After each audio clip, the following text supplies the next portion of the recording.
తిరుమలలో శ్రీనివాసుడి దర్శనానికి ముందు భూవరాహ స్వామిని దర్శించాలి అంటారు. ఎందుకంటే అది వెంకటేశ్వరుడు పెట్టిన నియమం.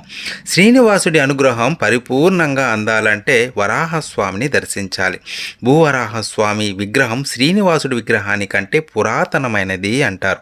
వైకుంఠం నుంచి వచ్చిన శ్రీనివాసుడికి ఇక్కడ స్థలాన్ని ఇచ్చినందుకు వరాహస్వామికి తొలి దర్శనం, మొదటి అర్చన, మొదటి నివేదన జరిగేటట్లు రాగిరేకుపైన శ్రీనివాసుడు రాసిచ్చాడు. ఆ రాగిరేకు ఇప్పటికీ ఉంది.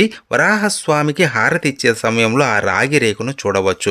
మనం ఆలయంలోకి ప్రవేశించిందే ముందు మనకు కనబడేది ఎదురుగా గోడకు వరాహస్వామి పటం. అందులో స్వామి ఎడమ చేతిపైన భూదేవి కూర్చొని ఉంటుంది. స్వామి పాదాల దగ్గర వినమ్ర నమస్కరుడై ఉండేది ఎవరన్న సందేహం చాలా మందికి ఉంది. స్వామి పాదాల దగ్గర అంతటి విధేయతను ప్రదర్శించేది ఆ ఆదిశేషుడే కదా, ఇంకెవరవుతారు చెప్పండి.